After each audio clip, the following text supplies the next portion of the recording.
Hello everyone, welcome to পাঁচফোড়ন। ডিম হচ্ছে এমন একটা খাবার যেটা আমরা কম বেশি সবাই পছন্দ করি, কিন্তু সমস্যার ব্যাপার হচ্ছে আমরা অনেকেই ডিম ভাজতে পারি না। এই ডিম ভাজতে পারাটা কিন্তু একটা বেসিক সারভাইভিং স্কিল, যদি না আপনি কাঁচা খাবার খেতে চান। কাজেই চলুন শিখে নেওয়া যাক। এর জন্য আমি নিয়ে নিচ্ছি 2টো ডিম, সাথে আমি নিয়ে নিয়েছি 1/4 কাপ পরিমাণ পেঁয়াজ কুচি এবং 2টো কাঁচামরিচ কুচি। এবার আমি ডিমটা ভেঙে নিচ্ছি। ডিম দুটোকে ভেঙে আমি একটা বড় পাত্রে নিয়ে নিচ্ছি, যেখানে আমি ডিমের ব্যাটারটা তৈরি করব।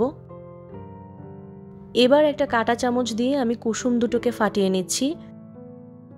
কুসুম দুটোকে আমি ডিমের সঙ্গে কাঁটা চামচ দিয়ে বিট করে খুব ভালো করে মিশিয়ে নেব।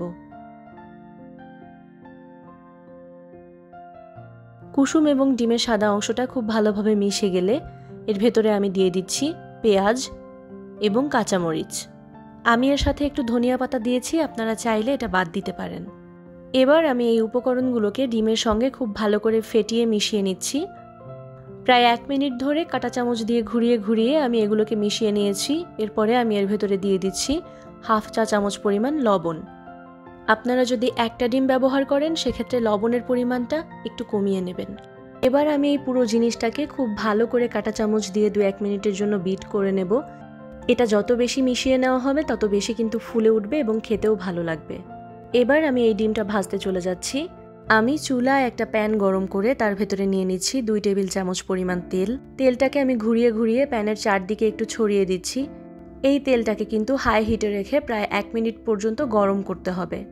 তেলটা সম্পূর্ণ গরম হয়ে গেলে 1 মিনিট পর আমি এর ভেতরে ডিমটা দিয়ে দিচ্ছি। ডিমটাকে এখন আমি প্যানের চারদিকে একটু ছড়িয়ে নিচ্ছি। এবার আমি এটাকে মিডিয়াম হিটে 1 মিনিটের জন্য ঢেকে দিচ্ছি। 1 মিনিট পর ঢাকনা খুলে আমি এটাকে উল্টে দিচ্ছি।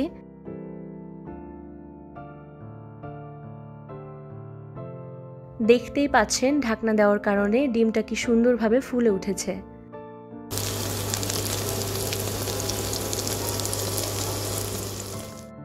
এবার আমি ডিমের অন্য পাশটাকেও 1 মিনিটের জন্য ভেজে নিচ্ছি। 1 মিনিট পর আমি এটাকে আবার উল্টে দিচ্ছি। দেখতে পাচ্ছেন দুই পাশই খুব সুন্দর করে ভাজা হয়ে গিয়েছে। আপনারা যদি আরও কড়া ভাজি খেতে চান সেক্ষেত্রে ডিমটাকে আরও বেশিক্ষণ ধরে ভাজতে হবে। এবার আমি চুলাটা বন্ধ করে দিয়ে ডিমটা নামিয়ে নিচ্ছি। ডিমের অমলেট আপনারা শুধুই খেতে পারেন, খিচুড়ি দিয়ে খেতে পারেন, অথবা ভাত দিয়েও খেতে পারেন। পরোটা দিয়ে ডিমের অমলেট তো সবারই পছন্দ। ভিডিওটা দেখার জন্য ধন্যবাদ। ডিম ভাজা দেখতে ভালো লাগলে ভিডিওটাতে লাইক দেবেন। এই রেসিপিটি যাদের প্রয়োজন তাদের সঙ্গে এটি শেয়ার করবেন।